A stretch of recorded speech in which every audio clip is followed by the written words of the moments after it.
Questo si è passato alla storia con i media come robot pizzaiolo. Ovviamente il compito del pizzaiolo è solamente un pretesto per poter studiare i compiti di manipolazione, si dice tecnicamente dinamica non prensile, all'interno del nostro progetto di ricerca Rodiman. Abbiamo fatto questo progetto per aiutare le persone con disabilità.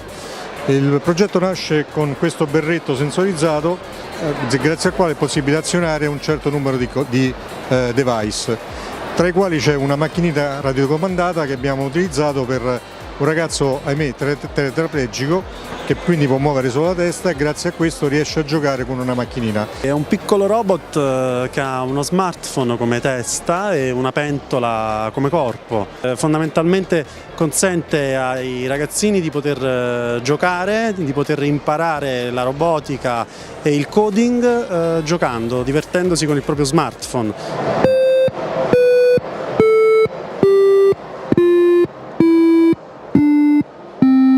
Un giorno ho detto, avevo il cesto di frutta a casa, ho detto ma perché questa frutta non potrebbe suonare, visto che io sono pure musicista e suono, ho detto ma perché no? Allora ho iniziato a documentarmi. Quando io avvicino la mano, si crea una capacità, questa viene calcolata dall'Arduino e poi viene inviata tramite al microcontrollore che poi ti genera il suono nella diversa frutta che tu calcoli. Ogni frutto genera una nota diversa, sì.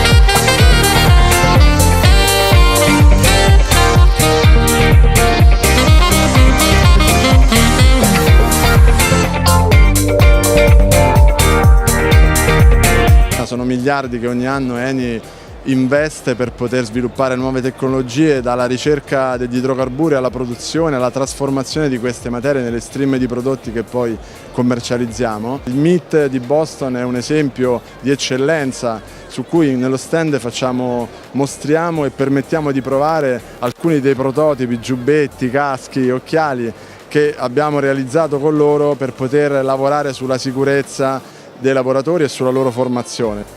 Abbiamo già prototipi in uso nell'attività dove l'operatore ha la possibilità con la realtà aumentata di disporre in tempo reale dei suoi parametri vitali e dei parametri dell'aria in modo da cogliere eventuali situazioni di pericolo e reagire. Per un'azienda anche importante che spende tutte le risorse che noi spendiamo, che impiega migliaia di persone nella ricerca, che collabora con enti internazionali di assoluto prestigio e eccellenza, è comunque fondamentale tenere sempre un orecchio grande di ascolto, perché tante innovazioni arrivano ormai dall'innovazione diffusa, da ragazzi di 15 anni che vivono a volte magari in posti anche dispersi del pianeta, ma che sono in grado con la loro inventiva, grazie oggi alla rete e a nuovi strumenti, di trasformare già questa idea, di portare questa idea a un livello già sorprendente di alcuni anni fa. Ecco, ascoltarli e coinvolgerli per noi è fondamentale, perché siamo interessati a cogliere qualunque spunto, a poter fornire alle proposte più interessanti eventuali risorse,